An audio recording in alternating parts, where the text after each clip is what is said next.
दोस्तों आज हम बात करेंगे एचएमपी संट के बारे में। एचएमपी संट बायोकेमिस्ट्री का बी फार्मा का एक बहुत बढ़िया टॉपिक है। एचएमपी संट बोले या फिर टीसीएस साइकिल बोले या फिर ग्लाइकोलिसिस बोले, ये तीनों का मतलब जैसे दोनों का ग्लाइकोलिसिस पाथवे का और टीसीएस साइकिल का अल्टरनेटिव पाथवे होता है एचएमपी संट, और एचएमपी का पूरा नाम होता है hexose monophosphate cycle, hexose monophosphate shunt या इसी को बोलते हैं साइकिल। ठीक है, इसके दो और नाम होते हैं, एक होता है वान बर्ग डिकेंस साइकिल और दूसरा नाम होता है फास्फोग्लूकोनेट पाथवे या फास्फोग्लूकोनेट साइकिल। ठीक है, इसकी खास दो प्रॉपर्टी होती है। एक प्रॉपर्टी होती है ये कि इसको टीसीए या ग्लाइकोलिसिस पाथवे का अल्टरनेटिव पाथवे बोला जाता है। It is the alternative cycle of the TCA and glycolysis pathway. Okay, और ये दूसरा पार्ट प्रॉपर्टी जिसका ये है कि it is take place in the cytosol of the cell. अच्छा, साइटोसेल में यह रिएक्शन या यह साइकिल चलती है। और आपको जैसे एचएमपी संट को सबसे ज्यादा समझना है, अच्छे से समझना है, तो आपको ठीक है ग्लाइकोलिसिस पाथवे आप पढ़ने जाएंगे तो सबसे पहले आपको मिलेगा ग्लूकोज, और ग्लूकोज से बनता है ग्लूकोज 6 फास्फेट और यही ग्लूकोज 6 फास्फेट एचएमपी संट में जाता है। इसका फर्स्ट स्टेप यही होता है। इसका शुरुआत होता है, इस साइकिल का शुरुआत होता है ग्लूकोज 6 फास्फेट से। ग्लूकोज 6 फास्फेट से कन्वर्जन होता है 6 फास्फोग्लूकोनेट में in presence of oxidative reaction, in presence of oxygen. ठीक है, और ऑक्सीडेटिव रिएक्शन के बाद पूरी की पूरी नॉन ऑक्सीडेटिव रिएक्शन होती है और ये शुरू होता है राइबोलोज 5 फास्फेट से। याद रखिएगा, इसके बाद की उधर की पूरी रिएक्शन नॉन ऑक्सीडेटिव रिएक्शन है और इसके पहले के पूरी की पूरी ऑक्सीडेटिव रिएक्शन है।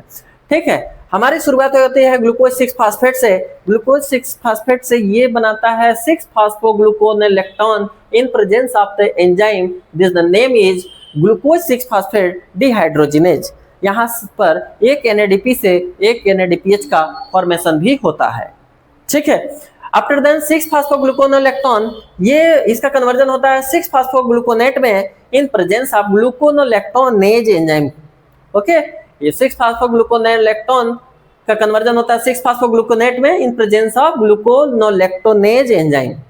ठीक है, और यहाँ पर ग्लूकोनोलेक्टोनेज एंजाइम जो है ये एक्चुअली में डिहाइड्रोजिनेज एंजाइम होती है। यहाँ पर भी हाइड्रोजन बाहर जाता है, इसीलिए वाटर के मॉलिक्यूल यहाँ पर टूटते हैं तो ऑक्सीजन बाहर निकलता है और हाइड्रोजन बाहर निकलता है।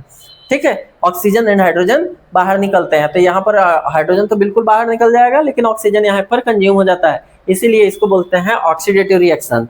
आफ्टर देन इधर का नॉन ऑक्सीडेटिव रिएक्शन है, यहाँ पर हो चुका है 6 फास्फोग्लूकोनेट। 6 फास्फोग्लूकोनेट का कन्वर्जन होता है राइबोलोज 5 फास्फेट में। 6 फास्फोग्लूकोनेट का कन्वर्जन होता है राइबोलोज 5 फास्फेट में इन प्रेजेंस ऑफ 6 फास्फोडिहाइड्रोजिनेज एंजाइम। याद रखिएगा भैया, 6 फास्फोडिहाइड्रोजिनेज, यहाँ पर भी हाइड्रोजन के मॉलिक्यूल कम हो रहे होंगे। ठीक है, और यहाँ पर भी कन्वर्जन होता है NADP से NADPH में, कन्वर्जन होता है NADP से NADPH में।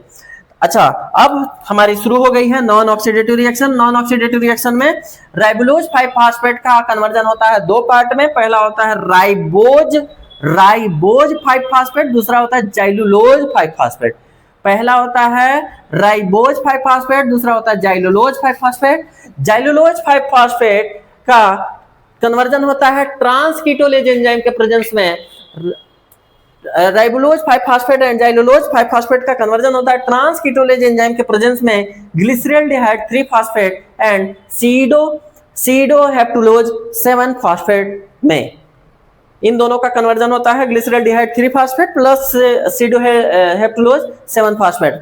ये इन दोनों का फिर से कन्वर्जन होता है in presence of trans aldose enzyme. इनका कन्वर्जन होता है फ्रक्टोज 6 फास्फेट एंड इरिथ्रोज 4 फास्फेट में। इन दोनों का कन्वर्जन होता है फ्रक्टोज 6 फास्फेट प्लस इरिथ्रोज 4 फास्फेट में। फिर वहां से आता है जाइलुलोज 5 फास्फेट। ये दोनों मिलकर के बनाते हैं glyceraldehyde 3 phosphate plus fructose 6 phosphate, और ये दोनों फिर चला जाता है ग्लाइकोलिसिस पाथवे में। ये पूरा का पूरा एचएमपी संट है। इससे आसान आप लोग